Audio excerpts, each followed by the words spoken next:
दोस्तों अभी-अभी हम लोग मम्मी के घर से अभी आ पहुँचे हैं। अभी सुबह के 7 बजे हैं। कल नाइट हमें जल्दीबाजी में मम्मी के घर में जाना पड़ा क्योंकि मम्मी की तबीयत थोड़ी-सी ख़राब हो चुकी थी। फ़िलहाल मैं अभी अपने गार्डन में हूँ। तो सुबह-सुबह का वक़्त है दोस्तों, तो बहुत ही थक-हार के आए हैं, बिल्कुल ही सुबह निकले थे। तो इसीलिए आज मैं कोई भी ऐसे गार्डन वर्क नहीं करूँगी जिससे बहुत ही थकावट मुझे लगे। इसीलिए मैंने कुछ ऐसी गार्डन वर्क चुना जिसमें बिल्कुल भी थकावट ना हो और मन को भी शांति मिले। तो दोस्तों अभी मैं अपने गार्डन के मिडिल एरिया में हूँ। मेरे ये अल्मेंडा बुश बहुत ज़्यादा इसके जो फ्लावर्स हैं नीचे गिरते रहते हैं। कल नाइट बारिश भी आई थी और बहुत हवा भी चली थी। इसीलिए मैं नीचे से सारे इनके जो फ्लावर्स गिरे हैं उनको मैं चुन रही हूँ ताकि नीचे पड़े ये फंगस ना क्रिएट कर दे। नहीं तो ग्रासेस भी ख़राब हो जाते हैं, मैंने ये देखा है। तो इसीलिए आज का गार्डन वर्क बिल्कुल ही हल्का-फुल्का है, मगर ये छोटे-छोटे गार्डन वर्क हमारे जो गार्डन है उसके लिए बहुत ही इम्पोर्टेंस है, क्योंकि इनको करना भी बहुत ज़रूरी है। इसीलिए अभी मैं गार्डन के इस पार्ट में आ गई। हिबिस्कस के प्लांट में भी जो फ्लावर्स आ चुके हैं उनके जो फूल है, सूखे हुए फूल को हटा रही हूँ और जो येलो लीव्स बहुत दिनों से जमा हो चुकी है इनको भी हटाया। कल हवा भी बहुत चली थी, इसीलिए येलो लीव्स भी बहुत ज़्यादा नीचे गिर गई थी। काफ़ी दिनों से मैं सोच रही थी इनको साफ़ सफाई करूं, क्योंकि दोस्तों ये छोटे-छोटे काम हर समय रह जाते हैं। तो आज इसलिए मैंने ऐसे गार्डन वर्क चुने जिनको मैं करके बिल्कुल ही थकावट महसूस ना करूं।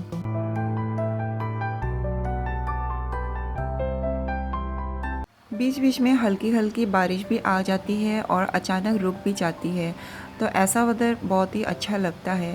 दोस्तों मैंने ये देखा है अगर धूप ना भी निकले तो ये पर्सिलेन और पोर्चुलाका के फ्लावर्स बहुत ही लंबे टाइम तक ये इसमें ब्लूमिंग चलती रहती है। अगर धूप निकले तो ये पर्सिलेन के फ्लावर्स बहुत ही जल्दी उनके पेटल्स बंद हो जाते हैं।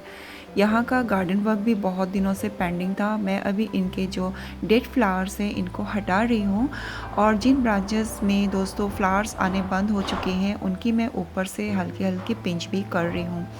अगर आप अपने प्लांट्स में लंबे समय तक फ्लावर चाहते हैं तो ये सब करना भी बहुत ज़रूरी है, जिनको हम इग्नोर करते हैं। तो छोटे-छोटे गार्डन वर्क भी बहुत ही इम्पोर्टेंस होते हैं हमारे गार्डन के लिए। दोस्तों मैंने आज सोच लिया करके कि आज मिट्टी वाला काम बिल्कुल भी नहीं करूँगी जिससे मुझे बहुत ही ज़्यादा थकावट हो, इसीलिए छोटे-छोटे गार्डन वर्क मैं आज कर रही हूँ। तो फिर अभी मैं आ गई इस एरिया में जहाँ पर मैंने अपने एक्वेटिक प्लांट्स को ग्रो करके रखा हुआ है। इनकी भी साफ़ सफाई काफ़ी लंबे टाइम से बाकी थी। इनके जो लीव्स हैं जो पानी में रह के नीचे के लीव्स जो गल जाते हैं इनको भी हटाना बहुत ज़रूरी होता है, नहीं तो ये टब में पड़े-पड़े ये सड़ जाते हैं और बहुत ज़्यादा स्मेल आने लगते हैं। ये वाले दोस्तों वाटर वीड्स है, मगर इसका एक्चुअल नाम मुझे नहीं पता। मैं रोज़ सोचती हूँ कि गूगल लेंस करूँगी तो भूल जाती हूँ। इसमें दोस्तों ये पर्पल कलर के बहुत ही ब्यूटीफुल फ्लावर्स आते हैं, मगर ये एक दिन का ही मेहमान है। तो इसमें भी ऊपर से बहुत ज़्यादा पानी भर गया। इसकी लीव्स भी बहुत सुंदर लगती है। तो इस एरिया में भी बहुत सारे डेड फ्लावर्स बन चुके थे जिनको हटा रही हूँ और ऊपर के टिप्स को भी मैं पिंच कर रही हूँ।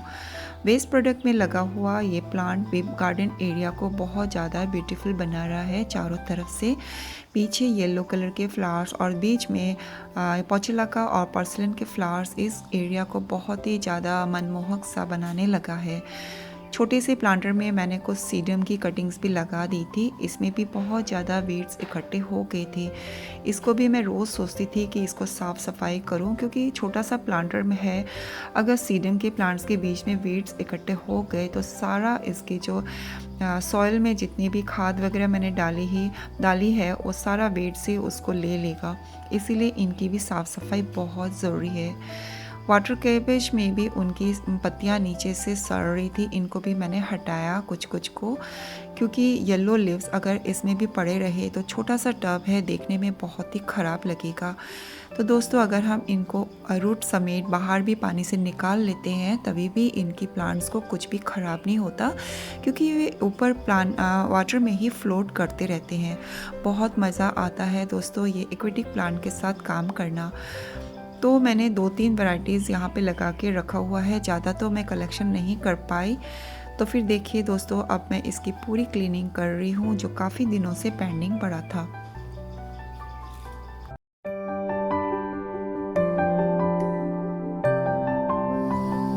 अभी मैंने थोड़ा सा ही काम किया और देखिए कितने सारे येलो लीव्स जमा हो गए इस बास्केट में।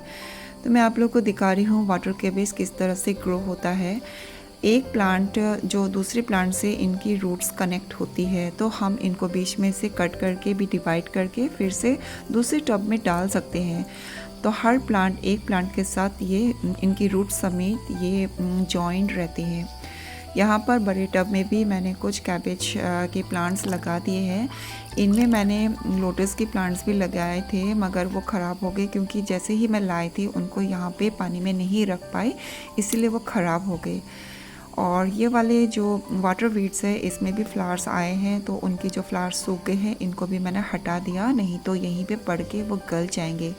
देखिए दोस्तों, इनकी रूट्स कितनी लंबी लंबी होती है। नीचे मैंने थोड़ा सा ये चिकनी मिट्टी डाल रखी है, तभी ये बहुत अच्छे से ग्रो होते हैं।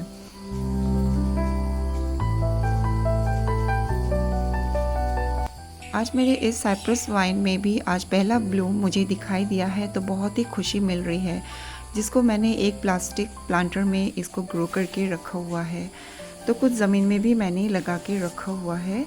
तो यहाँ पर भी मुझे अभी और भी साफ़ सफाई करनी बाकी है, जो अभी मैं स्टार्ट करूँगी।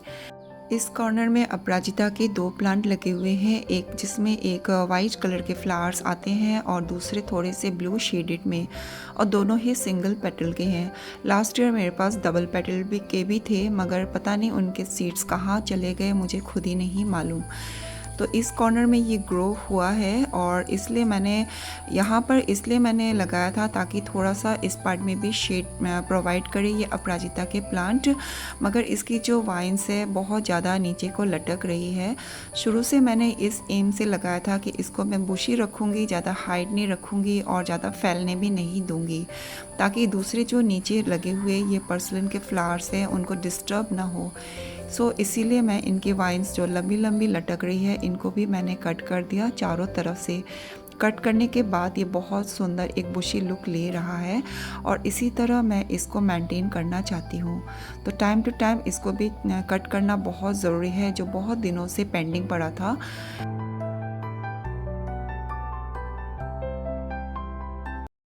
ये बैम्बू के नेट वाले हट पर अभी मॉर्निंग ग्लोरीज बहुत ही अच्छे से ऊपर ट्रिलिंग कर रहे हैं।